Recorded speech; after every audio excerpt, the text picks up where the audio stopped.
To our family kitchen.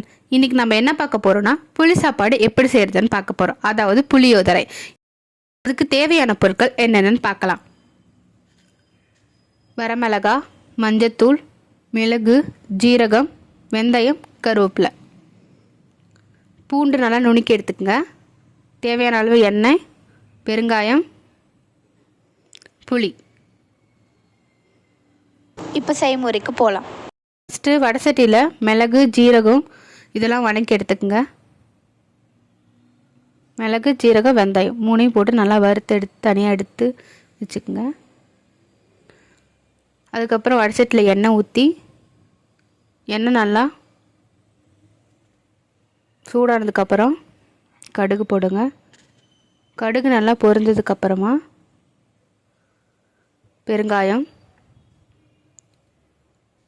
நுணுக்கி வச்ச பூண்டு நல்லா வதக்கி விடுங்க. பூண்டு நல்லா வதங்கணும். பூண்டு நல்லா வதங்கினதுக்கப்புறமா கருவேப்பிலை போடுங்க. கருவேப்பிலை, வரமிளகா, அப்புறம் நம்ம ஊற வச்ச புளியை நல்லா கரைசி வதக்கி வச்சதோடு சேர்த்துக்குங்க. அதுக்கப்புறம் நல்லா வதக்கி விடுங்க. அப்புறம் தேவையான அளவு மஞ்சத்தூள், உப்பு தேவையான அளவு போட்டுக்குங்க.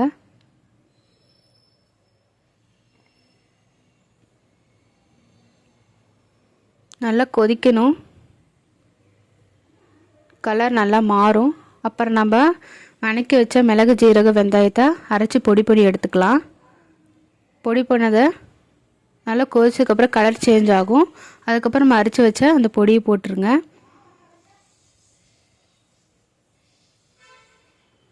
நல்லா கொதிக்க விடுங்க.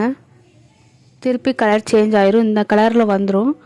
நல்லா கொதிக்கும். எண்ணெய் நல்லா பிரிஞ்சு வந்துடும்.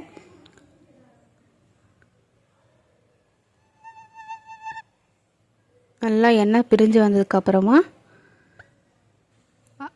ஆஃப் பண்ணி நீங்கள் பரிமாறிக்கலாம்.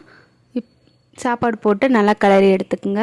வேர்க்கடலை பிடிக்கும்னா இதில் நீங்கள் வேர்க்கடலை சேர்த்திக்கலாம். நாங்கள் இதில் வேர்க்கடலை சேர்த்துல. உங்களுக்கு பிடிக்கும் அப்படின்னா நீங்கள் வேர்க்கடலை சேர்த்து எடுத்துக்கலாம். இதே மாதிரி நீங்களும் வீட்டில் ட்ரை பண்ணி பாருங்கள். ட்ரை பண்ணி பார்த்துட்டு எப்படி இருக்குன்னு கமெண்ட்டில் சொல்லுங்கள். இதே மாதிரி ஒரு நல்ல ரெசிபியோட அடுத்த வீடியோவில் உங்களை சந்திக்கிறேன். மறக்காமல் சப்ஸ்கிரைப் பண்ணி பக்கத்தில் இருக்க பெல்லை கிளிக் பண்ணுங்கள். அப்போ தான் நான் போடுற வீடியோ உங்களுக்கு நோட்டிஃபிகேஷனாக வரும்.